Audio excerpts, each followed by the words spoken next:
It's been more than 6 months since evidence in a cold case ABC 13's Patty Martin covered was sent to the forensic lab.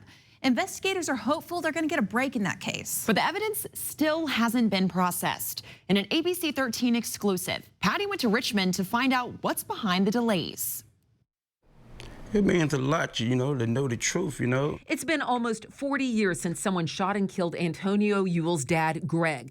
His body was found on the side of a Campbell County road. So far, no one has been arrested. And they end up doing something. But former lead investigator Tracy Emerson told me back in October, new forensic technology may lead them to a suspect. We, currently have some evidence at the lab being examined that we hoped to give us some leads to go back out and reapproach some people. That evidence was sent to the lab last year, but still nothing has come back. Most of this floor is DNA testing. I went to the Central Forensic Lab in Richmond to find out how the evidence process works and what's taking so long to get answers. Certainly, we have more cases in our queue than we can work in a day. So that makes it so that we do have a backlog. Linda Jackson is the director of the Department of Forensic Science, which has labs in Roanoke, Manassas, Norfolk, and the Central Lab here in Richmond. Jackson says it takes an average of 200 days to complete a case from the time the evidence comes in to the time the report goes out. We try and work cases on a first in, first out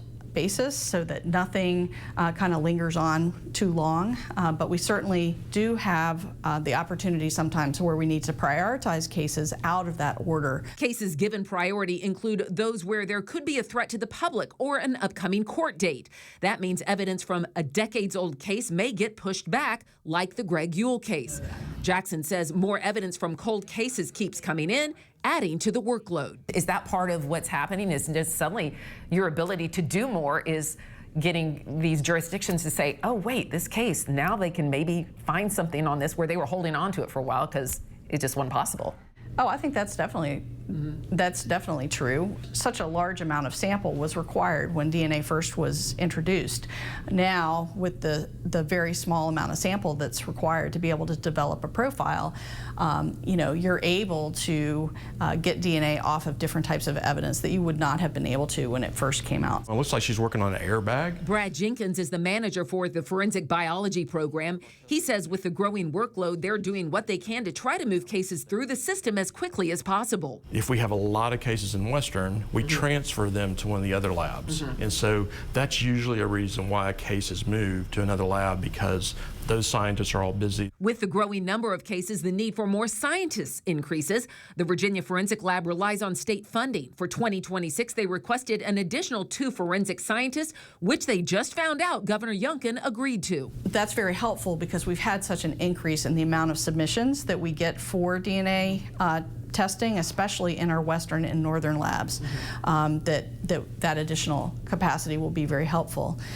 It's not an immediate fix, though. That's because it can take up to a year to train new scientists before they take on cases. You can actually check out where the department's caseload stands. This dashboard on their website shows submitted cases, completed cases, and the current backlog by department. And check this out. You can see for the first quarter of 2025, forensic biology has a backlog of around 4,000 cases, while latent prints and trace evidence have less than 1,000.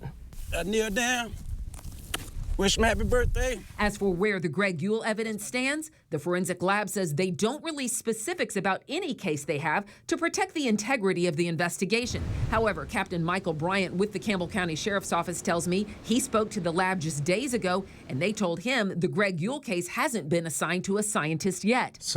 Ewell's son says he just hopes he gets answers and closure in his dad's death. I just want to know what made it get to this point, What could have been some resolved or what, because at the end of the day, you robbed some kids out their father. I am continuing to follow up on the Greg Ewell case and will bring you updates. Meanwhile, the Department of Forensic Science is preparing to move into a more than 281,000 square foot building in Hanover County next year. They say they've built it to allow them to expand down the road. Back to you.